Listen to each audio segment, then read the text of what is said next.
అలాగే ముఖ్యంగా నగనూరు గ్రామ సర్పంచ్ సోదరులందరికీ పేరు ఉదయపూర్వక నమస్కారాలు తెలియజేస్తున్నాను. ఇప్పుడే ఓమల్ల గారు మాట్లాడి చెప్పారు, ఆరోగ్యశ్రీ ఒక ప్రత్యేకత ఏంటి, అది ఎట్లా ఉపయోగిస్తారనే గురించి వారు విశ్లేషించారు. వాస్తవంగా అంటే ప్రతి నెల ఒక 4 నుండి 6 క్యాంపులు గవర్నమెంట్ ద్వారా వివిధ గ్రామాలలో, ఈ 2-3 జిల్లాలో వివిధ గ్రామాల్లో ప్రతి హాస్పిటల్కు కేటాయించడం జరుగుతుంది.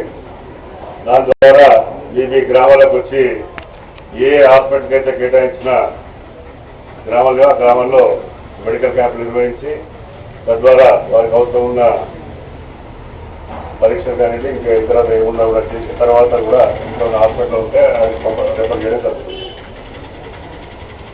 ఇవాళ కరీంనగర్ మండలంలో నగనూరు గ్రామం అంటే ఇంత దగ్గర ఆరోగ్యశ్రీ ఇచ్చింది మొట్టమొదటి గ్రామం మా హాస్పిటల్ కేంద్ర వాస్తవంగా.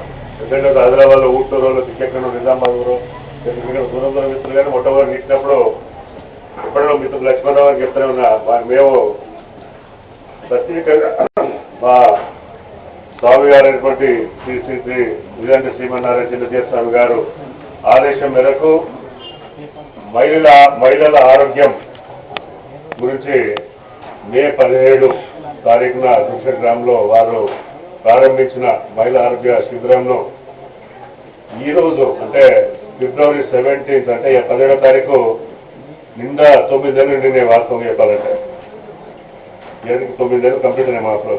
మా ఈ క్యాన్సర్ క్యాంప్స్ స్వామి గారి చేతి ప్రారంభించారు.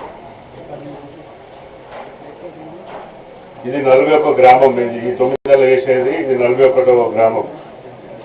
కరీంనగర్ మండలం, రామడుగు మండలం, ఎల్లారెడ్డిపేట మండలం, కరీంనగర్ టౌన్లో ఈ వివిధ గ్రామాల్లో టౌన్లో అన్ని కూడా ఈ కార్యక్రమం చేపడుతున్నాము. ఇప్పుడే పెద్దలు ప్రభాకర్ రావు గారు చెప్పినట్టు ఉద్దేశము ఒక గృహిణి మంచుకున్నాడైతే ఆ గృహం ఆ ఇల్లంతా మంచుకుంటుంది అనే ఒక భావనతోనే స్వామి గారు ఆదేశం మేరకు ఈ